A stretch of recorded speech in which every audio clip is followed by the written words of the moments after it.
बता दें कि धनबाद के परिसदन में सोमवार को लोक जनशक्ति पार्टी रामविलास की ओर से प्रेस कॉन्फ्रेंस आयोजित की गई। इस दौरान पार्टी के लेबर सेल के विस्तार और संगठन को मजबूत बनाने पर चर्चा हुई। लेबर सेल के राष्ट्रीय अध्यक्ष राजेश पासवान ने कहा कि संगठन मजदूरों के हितों के लिए लगातार काम करेगा और उनकी समस्याओं को सरकार और प्रशासन तक मजबूती से पहुंचाया जाएगा। साथ ही ऐसे बड़े साहब के जमाने के लोग भी हैं और मजबूती के साथ काम भी कर रहे हैं और धनबाद भी एक नंबर पर रहेगी संगठन। अभी हमारे प्रदेश अध्यक्ष जो है से दिनेश जी हैं, उनके भी जिम्मेवारियां हाल ही में मिली है। कोई पहले और हमारे प्रदेश के अध्यक्ष थे और अच्छा इनके नेतृत्व में अच्छा एक वर्क भी हो रहा है।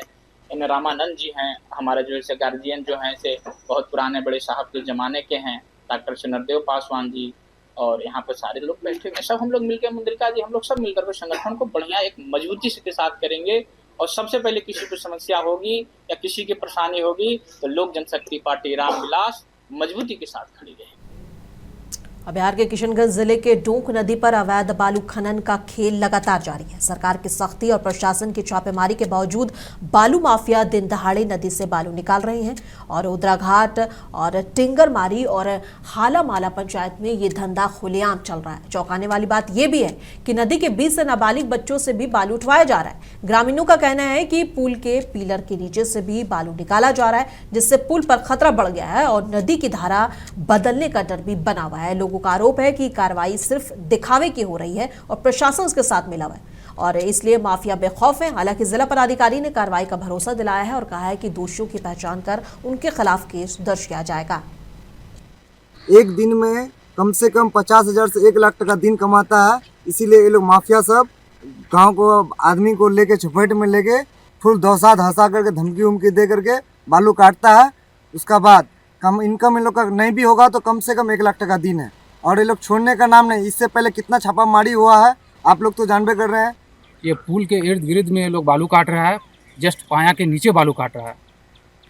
ऐसे में तो हम लोग का पुल विधानसभा में भी सवाल हुआ, छापेमारी हुआ, फिर भी डर नहीं है। नहीं, ये लोग को कोई डर नहीं है। ये लोग का कहना है कि जिसको लिख के देना है, जहाँ लिख के देना है, लिख के दे सकते हैं।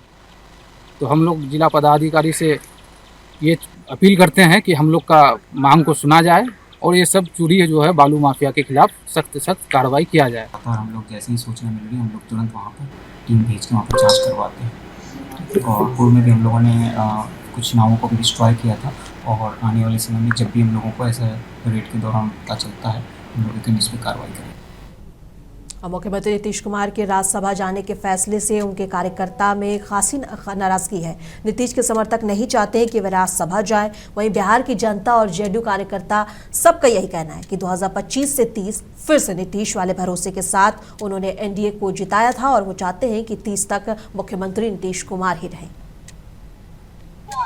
मुख्यमंत्री नीतीश कुमार आप राज्यसभा के लिए तैयारी कर रहे हैं। पूरे बिहार के लोग निराश है और सभी कार्यकर्ता मरमराहट है।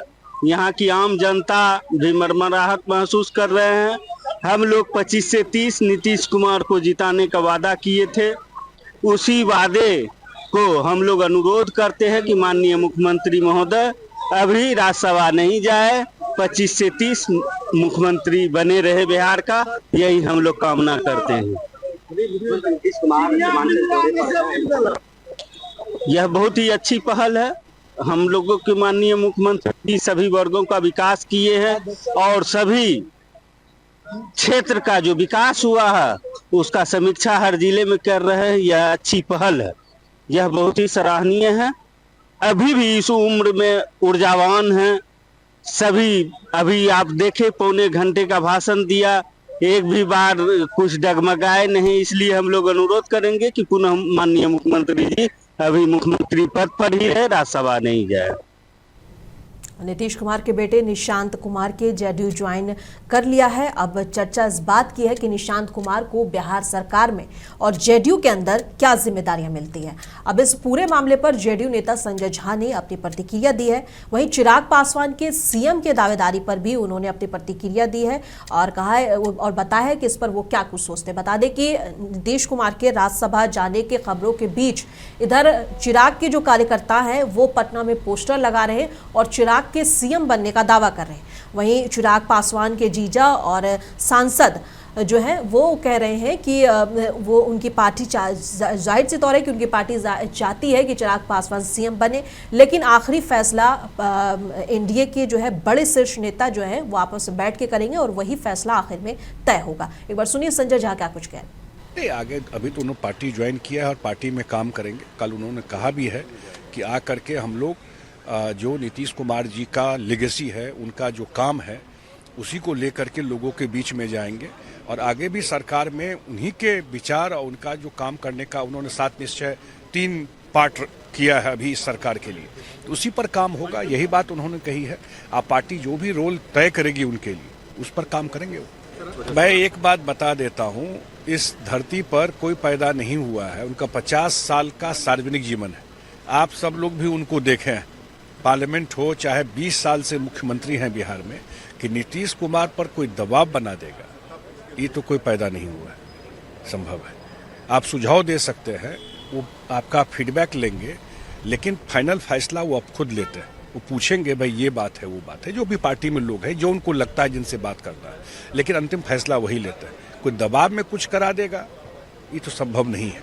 ये उन्होंने फैसला लिया इस चीज़ का, और जब एक बार उन्होंने फैसला लिया तो पूरे पार्टी को सम्मान करना है। स्वाभाविक है, 20 साल से थे तो लोगों आहत तो हुए हैं लोग, मैं ये नहीं कहूँगा इस चीज़ को। सर एक सवाल और है, बीजेपी के लोगों ने आज पूरे बिहार में खासतौर से पटना में पोस्टर लगाया कि चिराग पासवान को सीएम बनाया जाए।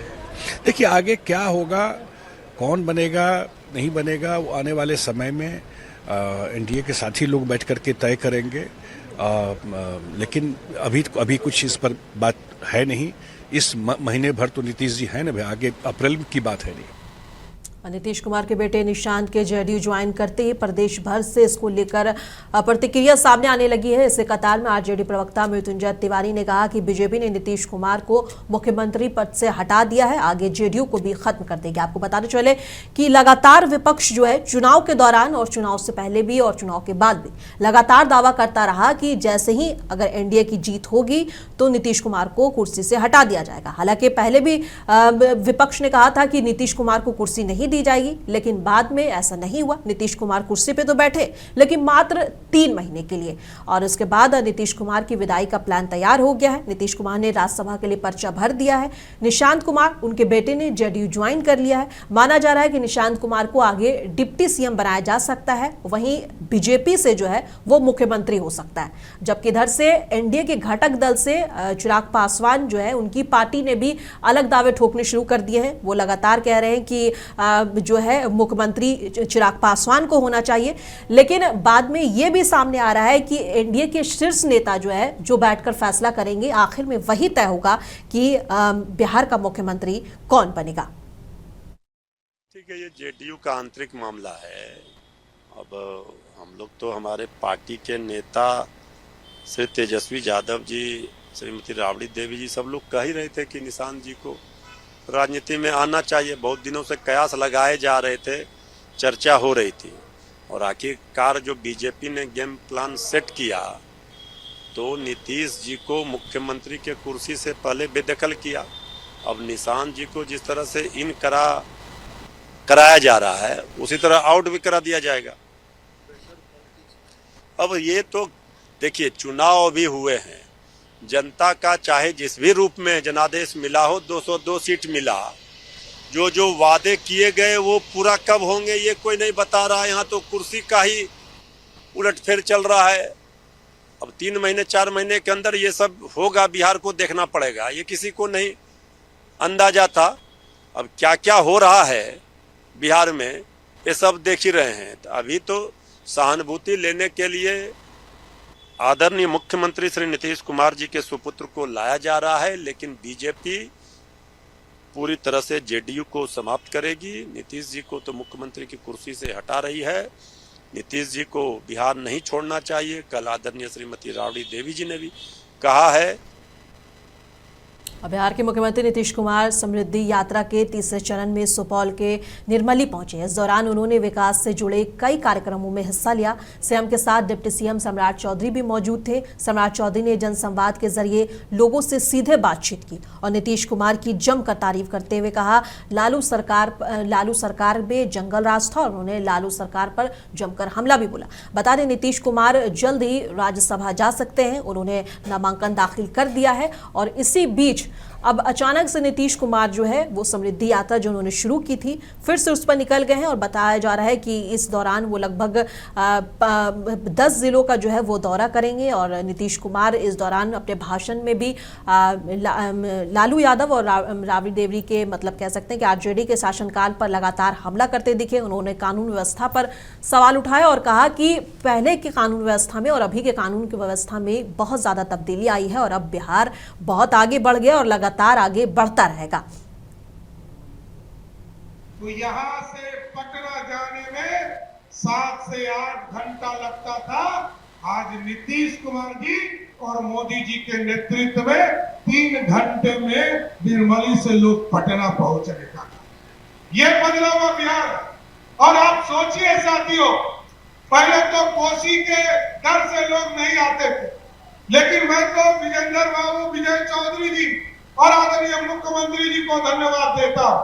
आप याद कीजिए 2008-9 में इस पूरे इलाके में बाढ़ की स्थिति हो गई थी साहब, लेकिन नीतीश कुमार जी ने पूरे इलाके को सींचने का काम किया। और आज पिछले साल 2024 में याद कीजिए जब बाढ़ आया, जहां 2008 में 1,92,000 क्यूसेक पानी आए और बिहार के 14 जिले में पानी की स्थिति थी, लेकिन नीतीश कुमार जी ने धीरे धीरे पूरे बिहार की व्यवस्था को बदला। और पिछले 2024 में जब 6.5 लाख क्यूसेक पानी आए, तब भी जो रिवर बेड में 156 गांव था सिर्फ वही पानी आया था।